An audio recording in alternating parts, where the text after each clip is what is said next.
agora a quarta e última parte da nossa conversa com o professor Lauro Svensson. Espero que vocês estejam gostando. E quem não pegou ainda desde o início, vou colocar um card aqui. Assistam até o final e não esqueçam de deixar o seu like. Obrigado.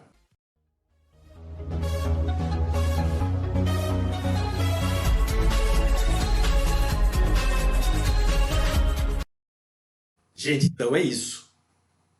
Não é de hoje que a gente ouve que tem lei que pega, tem lei que não pega no Brasil. Olha que situação. Lauro, socorre nós aí. Como é que funciona esse negócio? Por que tem lei que pega, lei que não pega nesse país aqui? Talvez a resposta já foi dada por você mesmo no início da nossa conversa. Os conhecimentos se relacionam, o direito está atrelado, entre outras coisas, à cultura, à política, e assim por diante, à moral.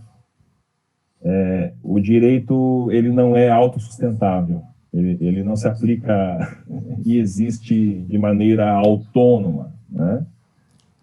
E o que eu chamo a atenção aos meus alunos é que, ao contrário de uma ideia de que a sociedade se organiza de maneira funcional, harmoniosa, linda, perfeita, etc., não. A sociedade, ela é vivida através de disputas, de conflitos, de guerras, em que o jurista, durante o seu estudo e após a sua formação, deve ter consciência, inclusive a má consciência da sua própria profissão. Então, há guerras contra negros, há guerras contra pobres, há guerras contra indígenas, há guerras contra mulheres, há guerras de religião, há guerras contra os LGBTIQIA+. Nós estamos inseridos nessas guerras e precisamos nos posicionar. Disse, por exemplo, que quando tem duas pessoas se deparam com um racista, houve alguma piada racista, algum comentário racista, e não se pronuncia, se posiciona, nós temos 3 racistas naquele ambiente. Então, é essa ideia de que nós precisamos, para fazer valer o direito, e existe, em regra positivado, ou em direitos humanos, assim por diante, temos que lutar e temos que resistir, né? Você lembrou bem. Costuma ser, né, uma das primeiras aulas de direitos humanos, né, quando eu entro numa classe, né, numa sala, um vídeo, Human Rights Watch, se eu não me engano. Um vídeo extremamente bem elaborado, tal, e esse vídeo fala exatamente nisso, né? Os direitos humanos, eles só serão efetivos, se ele se aplicar na sua casa, no seu quarto, na sua cabeça, né? Realmente é bem interessante esse posicionamento. E esse vídeo, né, que eu uso nas aulas não é um vídeo brasileiro, é um vídeo, né, inclusive falado em inglês e tudo mais, ou seja, é uma posição que ultrapassa bastante as nossas fronteiras, né? Mas eu me lembro do Sérgio Buarque de Holanda, naquele livro que eu sempre recomendo a todos, né? Raízes do Brasil, um livrinho fininho, mas muito pesado. Ele fala justamente isso, né? Por que no Brasil a gente tem esse negócio? Ele faz uma comparação entre o capitalismo e o patrimonialismo, né? Ele fala que aqui no Brasil nós não temos, na verdade, um capitalismo. Isso ele falava lá em 1936, né? Nós não temos, na verdade, um capitalismo. O que nós temos é um patrimonialismo, né? Onde se mistura as minhas coisas pessoais com as coisas do Estado, né? Então, é nisso que a gente vê, né, políticos, administradores públicos, né, fazerem essa confusão, incluindo as leis, né? As leis valem para um político antigo, aí, não me lembro quem falava, né? Para os amigos, tudo. Para os inimigos, a lei, né? Então, tem esse o sentido, mais ou menos. Exatamente. Para os amigos, tudo. Para os inimigos, a lei. Mas, Lauro, ó, o papo muito legal. Mas eu ainda tenho uma curiosidade, uma coisa que eu não consegui perguntar para você pessoalmente ainda, mas vou perguntar agora aqui na gravação. Laura, você fez, né? Nós trabalhamos juntos durante algum tempo, né? E você, como grande viajante, né? Passou por São Paulo, Piracicaba e tal.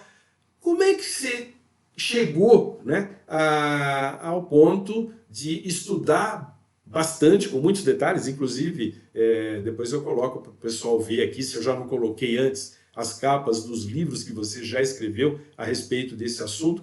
Como é que você entrou no sentido de estudar esse assunto, se dedicar bastante a esse assunto? Como é que você chegou nisso? Olha, eu tive a chance, na minha graduação, de ter aula com grandes professores que eram sensíveis a essas causas, a esses temas envolvendo a ditadura militar.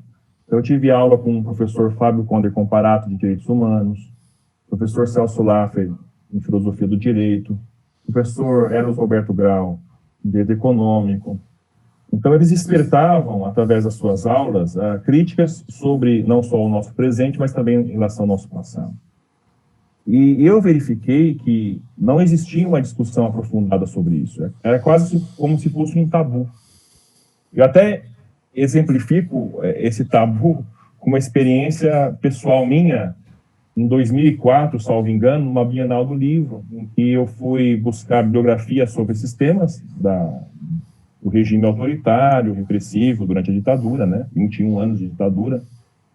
E eu fui numa biblioteca do Exército, fui um historiador da biblioteca do Exército na Bienal me ajudar, me auxiliar na compra de livros, né? E eu perguntei, o que você deseja? Eu falei, eu gostaria de alguns livros sobre a repressão da ditadura, tal. Não houve repressão. Sobre torturas? Não houve tortura.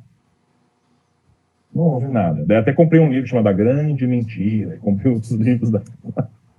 Isso me chamou muita atenção.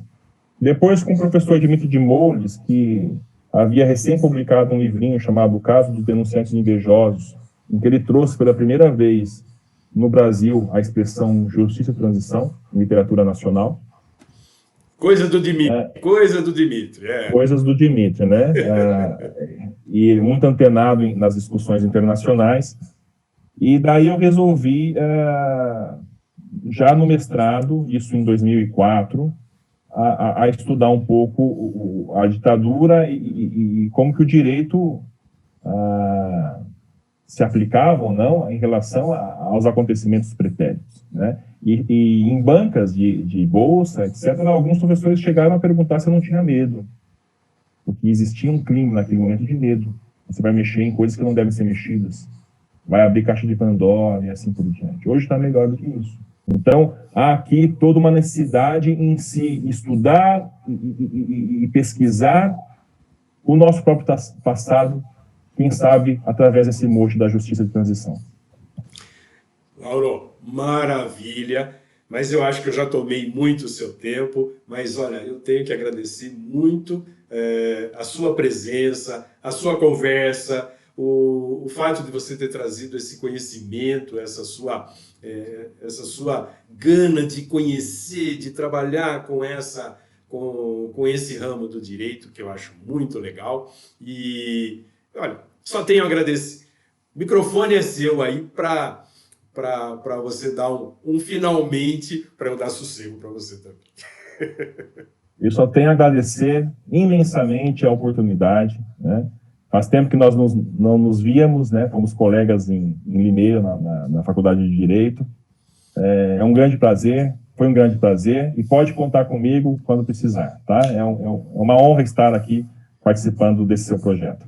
Muito obrigado, Lauro. Você é sempre muito gentil. Vamos bolar o nosso segundo encontro, em breve. Um grande abraço, Lauro, e tudo de bom. Grande abraço. Do Sul.